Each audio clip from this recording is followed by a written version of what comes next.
sur une musique signée Warren Ellis, qui était l'invité de la Grande Table Culture aujourd'hui et qui reste avec nous jusqu'à 13h30. Une petite philosophie de l'affût, une traversée jalonnée de paysages et le récit d'une quête physique quasi mystique, une expérience du sauvage sur les traces de la panthère des neiges. Ils sont allés la chercher à 4 ou 5 000 mètres d'altitude du côté du Tibet. Invité aujourd'hui l'écrivain Sylvain Tesson, le photographe et réalisateur Vincent Munier et la réalisatrice et monteuse Marie Amiguet. Ils sont aujourd'hui avec nous autour de cette grande table des idées. C'est une aventure à 3, à 4, leur film La Panthère des Neiges, qui sort en salle demain. Une aventure qui a d'abord donné naissance à un livre de Sylvain Tesson, prix Renaudot, publié en 2019 et disponible aujourd'hui en folio. Livre réédité aujourd'hui dans la collection Beaux Livres de Gallimard avec les photos sublimes de Vincent Munier, réuni par ailleurs dans le Tibet minéral animal, un autre livre paru chez Kobalan.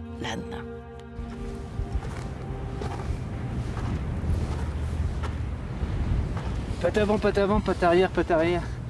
Mais purée, c'est magnifique, c'est ce que c'est presque fossilisé en fait. Ça se trouve, elle est très très vieille. Cette trace, comme il pleut jamais.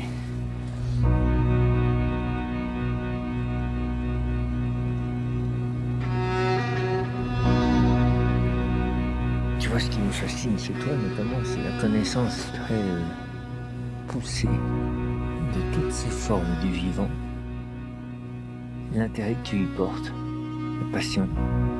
Ça me fait réfléchir là, depuis quelques jours. Je te regarde évoluer au milieu de ces parages naturels et détecter chaque mouvement, t'intéresser à chaque oiseau, regarder les traces de chaque animal, t'émerveiller de chaque rencontre. Assister à ça, ça me ramène à l'incroyable indifférence avec laquelle j'ai traversé les paysages pendant des années sans me rendre compte qu'ils étaient tellement peuplés. En fait, on est très indifférent au monde qui nous entoure. À peine conscient.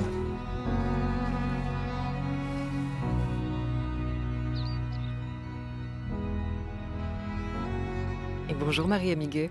Bonjour Lydia. Bonjour Vincent Munier. Bonjour Sylvain Tesson. On ouvre tous les micros, ils sont tous habités aujourd'hui ces micros. Et rebonjour à vous Warren Ellis. Bonjour. Rebonjour. Oui, rebonjour. Vincent Munier, pour Le Loup d'Abyssinie, l'un de vos précédents films, vous étiez monté sur les hauts plateaux éthiopiens pour cette panthère des neiges. C'est un voyage très différent que vous avez réalisé là. C'est un reportage, un voyage, comment vous le qualifiez ? Pas si différent, hein. Je reste un peu monomaniaque. Hein. J'ai souvent une espèce qui me fait rêver, qui me hante depuis gamin. Et puis je tente de tout faire pour essayer de la rencontrer. Et les loups d'Abyssinie, c'était ça, un coup de cœur dans un livre. Et c'était tellement magnifique, je me suis dit, il faut que j'y aille. Après, on apprend qu'ils sont menacés, que le travail photographique peut aider. Donc on a travaillé là-bas avec des associations de conservation de la nature. La Panthère des Neiges, c'est un peu pareil. C'est encore des livres qui m'ont... C'est des récits de George Schaller, un biologiste américain, qui m'a vraiment donné envie d'aller découvrir cette espèce et tout un panel d'autres que j'ai découvert sur son chemin. Et vous, Sylvain, c'est avec Le Loup d'Abyssinie que vous avez découvert ou rencontré Vincent Munier ? C'est-à-dire que je connaissais son travail de photographe et d'artiste. Pas uniquement Le Loup d'Abyssinie, je connaissais son travail sur les grues du Japon, sur les espèces de la forêt tempérée française, sur toute la faune de l'Arctique, du Spitzberg, de la terre d'Ellesmer. Et j'avais une passion pour le travail de l'artiste. Et jamais je n'aurais imaginé un jour qu'il m'invite dans son atelier étant le monde sauvage. Et vous, Marie Amiguet, des loups, vous en aviez déjà suivi ou déjà rencontré, mais vous n'étiez pas allé si loin pour l'instant, pas encore, aussi loin qu'avec cette panthère des neiges, ou pour elle ? Oui, effectivement, j'aimais bien, avec Jean-Michel Bertrand, l'idée de travailler autour de chez nous, aux portes de nos maisons, et de chercher les loups, le retour des loups sauvages dans nos montagnes. Et donc le Tibet, quand Vincent m'a proposé de partir avec eux, évidemment, ce sont des destinations qui vous aimantent quelque part. J'en aurais pas fait un projet de voyage, mais là, l'opportunité m'était donnée d'aller suivre ces deux énergumènes là-bas, ça se refuse pas. Voilà, on dit que Vincent Munier est un loup solitaire. Finalement, il part aussi bien entouré, puisque c'est lui qui vous a tous embarqués dans l'aventure, cette aventure de la Panthère des Neiges. Et Warren Ellis attend maintenant son tour. Il nous le disait dans la première partie de l'émission, de partir avec vous en voyage à l'affût. Comme le loup, la Panthère des Neiges reste un animal assez mythique, un animal qui se fantasme et qu'on a peu de chance dans une vie de voir, de ses yeux voir comme vous avez pu la voir les uns et les autres. C'est un spécimen rare, cette Panthère des Neiges, Vincent Munier. Oui, mais c'est pas pour cette raison vraiment que je suis vraiment parti là-haut. Mais elle est quand même en haut, elle domine, elle est en haut de la chaîne alimentaire. Elle représente, comme on dit des fois, c'est des espèces parapluies. Il y a une espèce qui trône et il y en a tout un dédale d'autres en dessous. Et c'est un peu ça, là où il y a ces grands fauves, que ce soit des panthères, des ours ou des loups. En fait, il y a tout, c'est ce que je dis souvent, on se sent tellement plus, enfin, moi en l'occurrence, tellement plus vivant quand je suis dans une montagne où il y a la présence de tous ces grands prédateurs. Quand il y a un ours ou un loup dans une forêt, je ne suis pas le même et je trouve que ça donne une âme, ça donne une magie au lieu. Et la panthère, elle représente ça, la magie de ces montagnes de l'Himalaya. C'est ce côté en effet fantomatique, c'est un mélange entre un défi personnel de la rencontrer et puis d'essayer de se dépasser pour aller là-haut. Elle ne vit que là-bas. C'est un animal qui est lié à ce territoire aussi. Elle en est l'enfant finalement de ce territoire. Oui, elle vit sur une douzaine de pays, sur tout l'arc himalayen. Donc si on part de la Mongolie, on l'a pas très haut, à 2000 mètres. Et après, on fait toute cette grande virgule en passant par l'Asie centrale, le nord de l'Inde, le Ladakh, et revenir là où on était, nous, sur les plateaux du Tibet, les sources du Mékong, où là, oui, elle est rare. Sa population est difficile à estimer. On entend 5000 individus, c'est peut-être plus, 10 000. Parce qu'en Chine, c'est très compliqué à estimer. Elle est tellement discrète. Vous dites on n'est pas parti ou je ne suis pas parti là-bas. C'était pas le but premier d'aller la voir ou de la voir directement. Non, c'était vraiment un prétexte et comme souvent. Et c'est pour ça aussi que j'ai voulu terminer ces différentes aventures. Je l'ai croisée au bout du 4e voyage seulement. Je voulais terminer ça avec cette complémentarité, que ce soit les yeux, le nouveau regard de Marie, un regard tout neuf avec cette capacité à se cacher comme la panthère, avec évidemment, ça c'est une chance inouïe que Sylvain ait accepté, parce que là on élargit le spectre, il vient y apporter ces mots qui sont d'une force et d'une puissance. Donc moi je suis vraiment ravi, parce qu'il y a quand même toujours un acte militant. Et puis Warren, avec cette poésie qui se... Voilà, j'écoute sa musique depuis très longtemps et c'était un rêve de pouvoir marier des images, des ambiances très fortes de paysages et d'animaux dans ces milieux-là avec une musique aussi minimaliste, aussi pure, aussi minérale. Donc c'est vraiment un magnifique travail d'équipe et pour rendre hommage finalement à cette panthère, quoi, et tout ce qu'il y a autour. Il n'y a pas que la musique de Warren Ellis qui s'échappe de votre iPod, ou je ne sais pas ce que vous avez pour écouter la musique quand vous êtes en voyage, de votre téléphone portable peut-être, Vincent Munier. Il y a aussi à un moment dans le film une voix du Nord, une voix scandinave qui résonne. Alors ça c'est rigolo, c'est le hasard des choses, Marie va pouvoir en parler. C'est Agnès Sobel ? Oui, c'est Agnès Sobel et c'est vraiment le morceau que le gamin Gamba a lancé en jouant avec le téléphone de Vincent. C'est ce morceau qui est sorti, quoi. Et tout de suite au montage m'est venue l'idée de laisser filer ce morceau et de raconter cette poésie de l'enfance à travers sa musique qui est très belle et qui raconte l'attente aussi. Ouais. Sylvain Tesson, pour vous, ça n'était pas qu'un prétexte, cette histoire de panthère. On vous voit trépigner quand même au début du film. Vous apprenez à apprendre le temps aussi. C'est un double apprentissage que cette situation a provoqué, évoqué chez vous. Vous le dites, au début, vous partez là-bas pour attendre une bête dont rien ne garantissait la venue. C'était là que se nichait la différence dans cette attente entre ce voyage-là et vos précédents, et notamment quand vous faites les forêts de Sibérie, 6 mois au bord du lac Baïkal. Là, vous n'attendiez rien, vous n'espériez rien au bout du chemin. Oui, et puis surtout, moi-même, dans mes aventures immobiles ou prétendument érémitiques, c'était à chaque fois une fausse immobilité. Parce que moi, j'ai une espèce de besoin qu'on peut appeler de trépidation, enfin, c'est-à-dire j'ai un besoin de mouvement permanent, et là, il fallait que je réforme complètement cette disposition que j'ai à faire défiler les kilomètres pour aller chercher l'inspiration. Et tout à coup, la technique, l'art opératoire de l'affût commande l'exact contraire. Ça n'est pas la même considération du monde. On laisse le monde venir à soi, on le laisse scintiller, plutôt que d'aller le chercher, au risque qu'il ne se produise rien. Mais c'est là précisément ce que moi j'ai appris au cours de ces quelques semaines passées à mener des affûts. L'attente, même non récompensée, offre quelque chose, au moins un repli en soi et la nécessité d'un forage intérieur.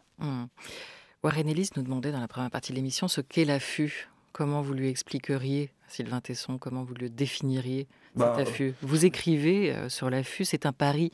On part vers les bêtes et on risque l'échec.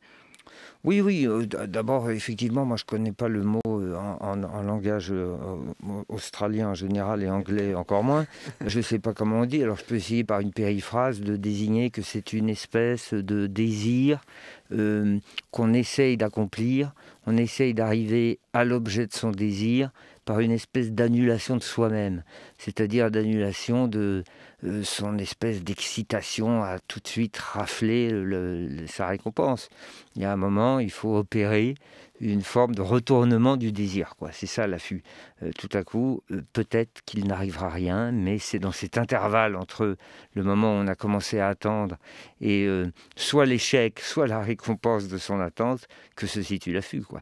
Or, c'est quand même un cadeau magnifique, parce que tout concourt dans les vies que nous menons, les vies très hâtives, les vies qui sont des conjurations absolues contre notre vie intérieure, tout nous empêche d'attendre, tout nous empêche de regarder le monde dans son immobilité apparente, tout nous empêche d'accueillir le silence et s'offrir cette incroyable possibilité de laisser couler les heures et de laisser se déployer l'espace avec l'espoir peut-être que le chatoiement du vivant apparaisse. Eh bien, ça me semble moi être un luxe et une volupté. Mais quelle différence avec ce prophygisme à la russe dont vous faisiez l'éloge dans S'abandonner à vivre? C'est aussi un peu ça, cette idée de se laisser porter par la vie, par ses sensations. C'est pas tout à fait pareil, parce que le pofiguisme... J'étais sûre que j'allais mal le dire. Non, mais le pofiguisme russe, c'est une espèce d'acceptation noire, cynique, sarcastique. C'est quelque chose d'ailleurs qui est encore en moi, c'est-à-dire une sorte d'abandon de soi-même à la vie, en se fichant pas mal, quoi. C'est un je m'en foutisme, le pofiguisme. Tandis que dans l'affût, il y a une attente qui peut ressembler à une acceptation qu'il se passe quelque chose ou rien, mais c'est une attente qui est bénéfique, qui est riche, qui est positive, qui est en fait, appelons-la autrement. D'ailleurs, on l'appelle comme ça dans le film. Et le film de Marie Amiguet et les techniques d'affût que Vincent Meunier, depuis 30 ans, oppose au monde, offre au monde, peut s'appeler l'amour, en fait. C'est ça la grande différence entre l'acceptation négative, noire, sarcastique, obscure, presque nihiliste, et l'amour, qui est en fait le double exercice de la patience et de l'attention à autre chose que soi-même. Marie Amiguet, comment on filme l'attente? Comment on filme l'affût? Alors ça, c'est une bonne question. Comment, en étant présent toujours aux côtés de Vincent, de Sylvain. Et il y a plein de moments où j'ai filmé des choses, il ne se passe absolument rien. Et moi, j'étais à l'affût de la moindre mimique quand Sylvain commençait à s'endormir. Moi, j'étais ravie, quoi, par exemple. Et il s'endort souvent? Pas souvent, non. Quelquefois, tu t'es endormi, hein. Quand il y a un petit rayon de soleil, c'est vrai que c'est apaisant d'avoir un peu de chaleur sur le visage. Mais non, il était quand même bien concentré. Et c'est ça, être à l'affût de pas grand-chose. C'est là que se dévoilent beaucoup de choses, souvent. Et c'est de la patience, je pense que c'est de la tendresse aussi, ou même de l'amour pour les gens que j'aime filmer. Je pense que si j'aime pas mes sujets, je ne peux pas bien les filmer. Et c'est tout ça que vous avez dû mettre en musique, Warren Ellis. Hein, c'est plus parlant quand on raconte aussi ce qu'il y a à l'image, de s'imaginer ce silence, cette attente que vous avez dû orchestrer aussi. Hein. Ouais. Ouais, je dois ajouter que j'ai vu le film avec sous-titrage à Cannes pour la première fois. Alors, on a composé la musique sans vraiment comprendre la texte. Mais tout est à l'image, non? Ouais. Et c'est pas important, en fait, de comprendre les mots, souvent. Et pourtant. Ouais, c'est des émotions, c'est l'imagination qui, je crois, c'est universel. Et pourtant, il y a dans ce duo, quand même, entre Vincent Munier et Sylvain Tesson, que Marie Amiguet a filmé, il y a quelque chose de savoureux dans certains de vos échanges. Faut avoir une bonne vie intérieure, hein, quand même. Quand tu fais des affûts tout seul.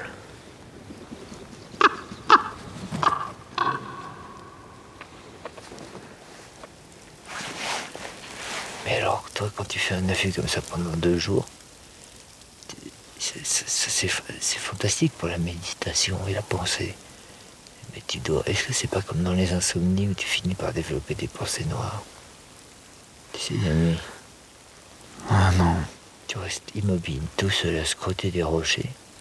Tu dois finir par mouliner sévère du ciboulot quand même, non? Oh non. Non? Ah non, mais vraiment pas. Ouais. Vraiment pas. C'est fou, hein. C'est bien. Ça veut dire que tu te sens là où tu dois être, quoi. Ouais, mais complètement. Dès que je me retrouve en ville, je suis un autre homme. J'ai l'impression de jouer un rôle. Alors que là, dans la nature, t'es face à toi-même, tu peux pas tricher. En tout cas, c'est ça, c'est une réalité. C'est vrai que j'occulte un peu tout ça, quoi. Tout ce vacarme qu'on peut faire. Mais écoute, ce petit nuage nous a saupoudré le paysage, c'est cool. Et là, j'ai l'impression que c'est en train de se lever.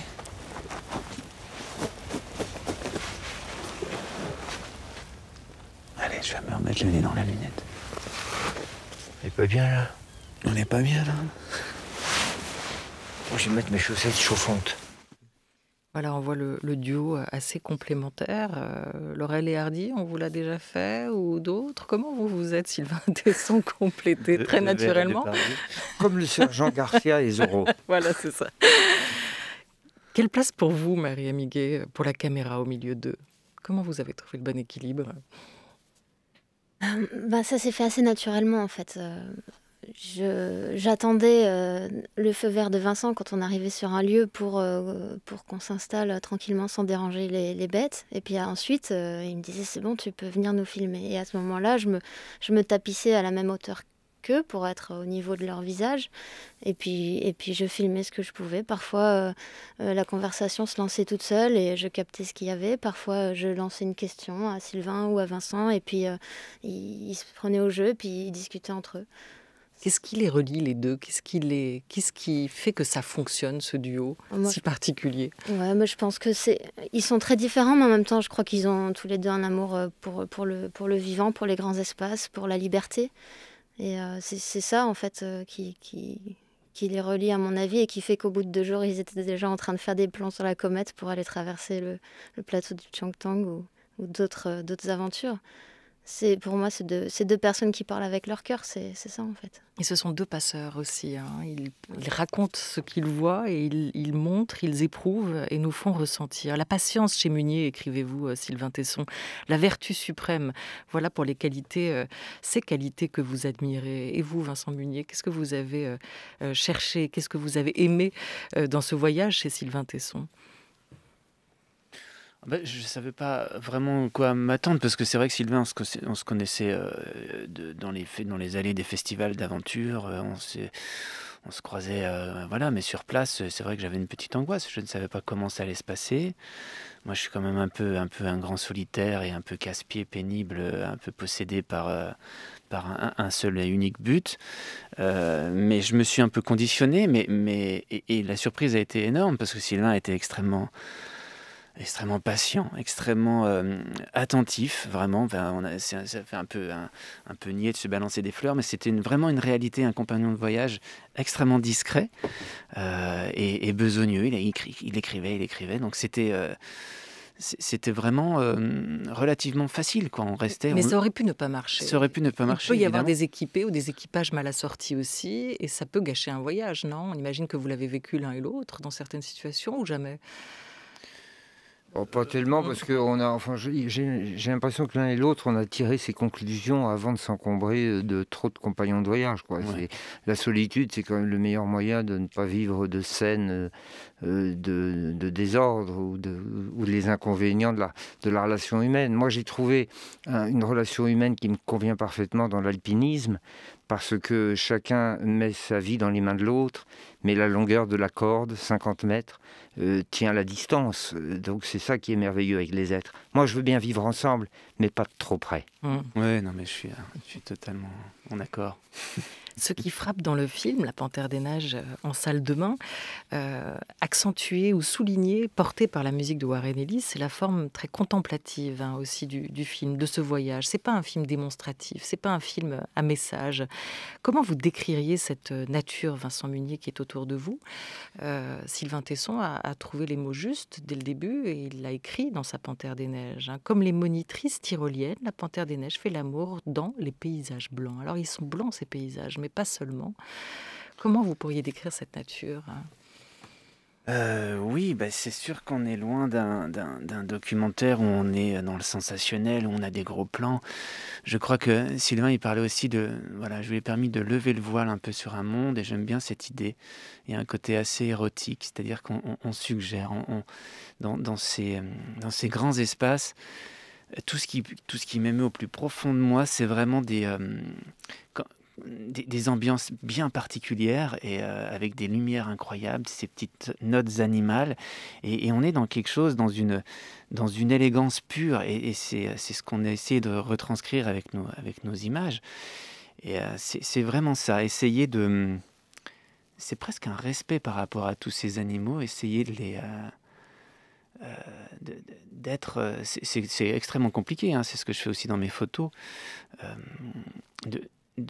essayer de les faire ressortir toute la poésie qu'ils ont et qui dégagent dans leur milieu naturel, ne pas les dissocier de ces grands espaces avec des lumières complètement fantastiques.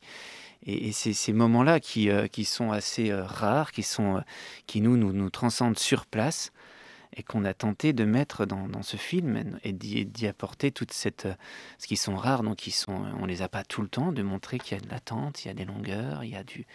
Et on a étiré les plans, on en a enlevé beaucoup, des plans qui sont très longs, pour amener les gens aussi à quelque chose qui n'est pas du tout de suite, du tout garanti.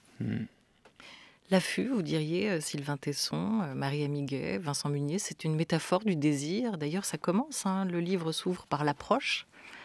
On est dans une démarche similaire. Oui, bien sûr. On est dans une démarche éminemment amoureuse, peut-être même religieuse. C'est-à-dire qu'on attend une présence dont on n'est pas du tout sûr de l'existence, ou en tout cas de l'apparition. Il faut une foi. Il faut une foi pour mener l'affût. Et c'est pour cela que l'apparition a quelque chose de sacré quand l'animal apparaît. C'est à cause de cette hypothèse de son inexistence et à cause du peu de probabilité de son apparition. Et c'est aussi à cause du fait que la bête, c'est la vraie altérité. Parce qu'on a un peu trop tendance à croire que l'altérité, c'est d'aller rencontrer son prochain du moment qu'il soit très loin géographiquement de nous-mêmes. Mais c'est pas ça l'autre. Même quand l'autre est un étranger très lointain, une abstraction, c'est insemblable. Tandis que la bête, c'est vraiment une expérience de l'altérité vertigineuse, quoi. On regarde en fait, on fixe le regard du temps immémorial. Des millions d'années nous séparent d'une bête. Alors on ne peut rien véritablement lui dire, on peut simplement admirer sa beauté. Il y en a une qui avait la foi, au point de s'installer là-bas. C'est l'écrivaine voyageuse Alexandra Davinel, qui décrit les différents climats du Tibet, qui évoque aussi ces paysages incroyables que vous avez filmés. Je dois tout le temps vous répéter la même chose. Les étrangers se méprennent sur beaucoup de choses concernant le Tibet. Et ils se méprennent grandement aussi quant à son climat. Je puis vous parler par expérience. J'ai parcouru le Tibet en tous sens, du nord au sud et en toutes saisons, tantôt à cheval, tantôt à pied. Et le Tibet n'est pas tout entier le pays glacial que l'on s'imagine être. D'abord, il faut se rappeler que par rapport à l'Europe, le Tibet est un pays méridional. Lhasa est sous la même latitude qu'Alexandrie d'Égypte. C'est la haute altitude d'une grande partie du pays qui le rend froid. Mais le soleil, le magnifique soleil de l'Asie centrale, compense beaucoup les effets de la haute altitude.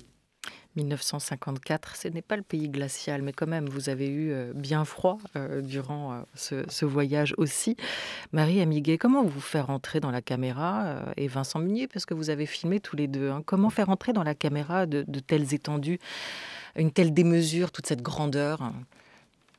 Ouais, alors ça, c'est vraiment ce travail d'artiste de Vincent. C'est lui qui arrive à rendre compte des paysages et des animaux qui l'habitent. C'est son œil de photographe je crois, qui les rend si fabuleux.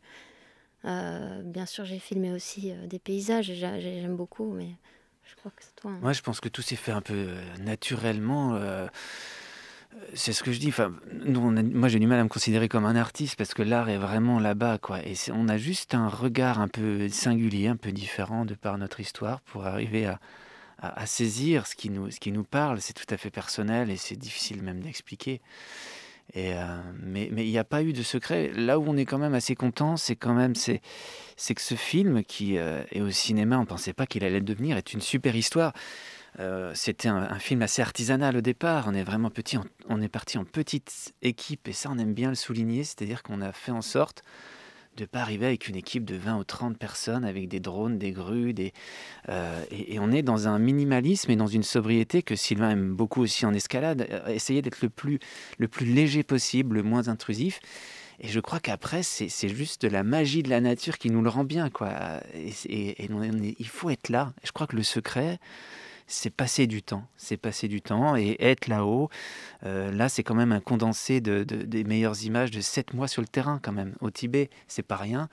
Et c'est ça, le secret. C'est avoir le temps. Et c'est pour ça qu'on vous invite à prendre le temps d'aller voir ce film aussi au cinéma, le voir sur grand écran pour ne pas réduire aussi toutes ces sensations et ces perceptions. Quel âge ont ces paysages ?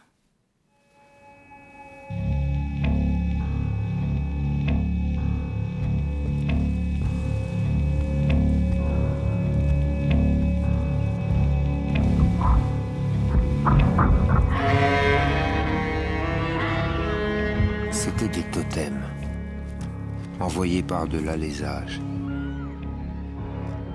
Ils étaient lourds, puissants,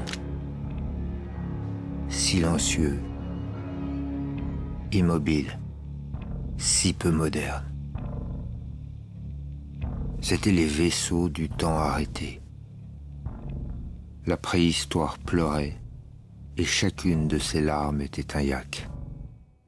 Il y a quoi là comme instrument, Warren Ellis? Il y a le violon, alto. Je crois que c'est un alto. Ouais. Ouais. Et il y a aussi le cri, les cris des animaux que vous avez fait entrer dans la partition. Je crois que c'était avec un quartet. J'ai invité un quartet pour quelques heures pour enregistrer les briques.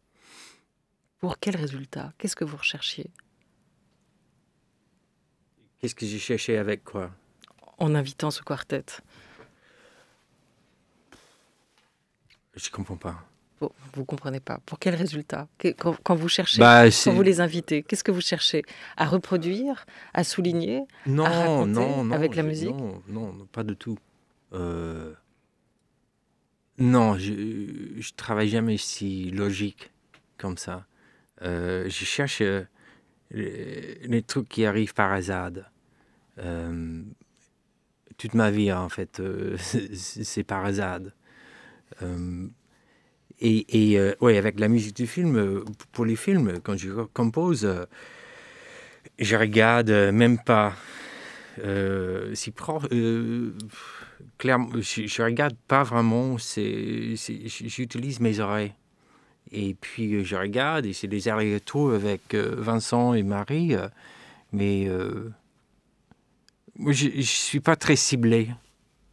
Et vous savez qu'à la radio, on n'a pas non plus les images. Et en fait, en entendant cet extrait... C'est flou. Ouais.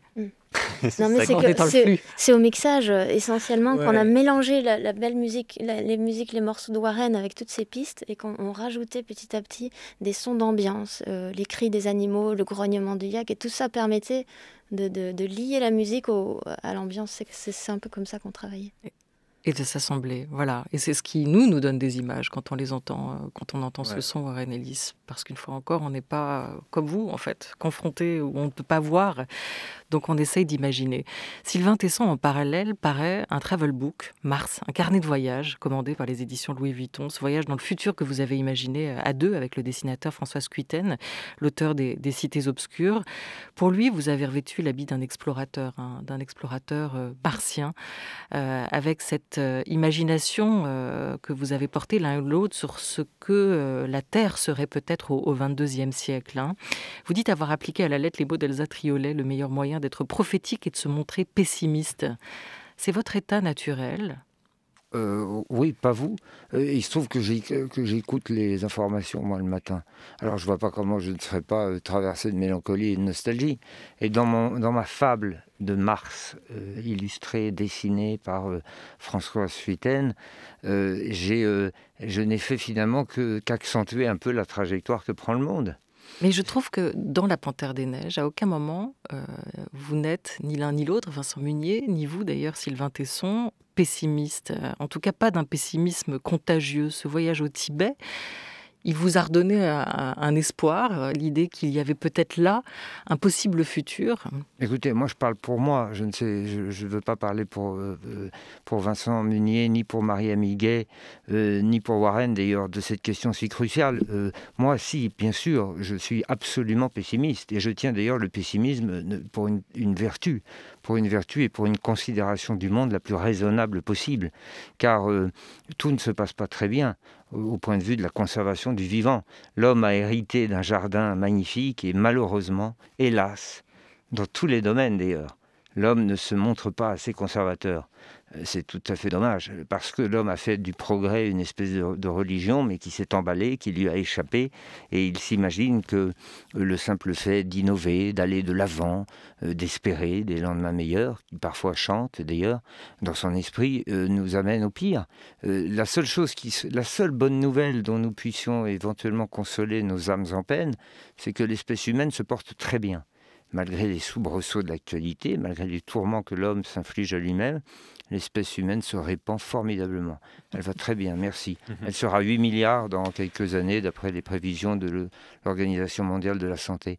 Et ce qui paie les pots cassés de cette extraordinaire passion de la reproduction, c'est les bêtes, c'est le vivant, c'est l'efflorescence du vivant, et c'est toute cette chaîne de population qui va de l'insecte jusqu'à la panthère. Alors comment préserver cette nature ? Vous y répondez en partie dans le film, se contenter du monde et lutter pour qu'il demeure, ou par cette chanson écrite et interprétée à deux par Warren Ellis avec Nick Cave, We Are Not Alone. Et c'est de cela dont il faut aussi se rappeler. Un grand merci à vous, Vincent Munier, merci beaucoup. Marie Amiguet, merci. Sylvain Tesson, merci Warren Ellis d'avoir été avec nous. Je vous rappelle que La Panthère des Neiges sort en salle demain. Merci à toute l'équipe de La Grande Table.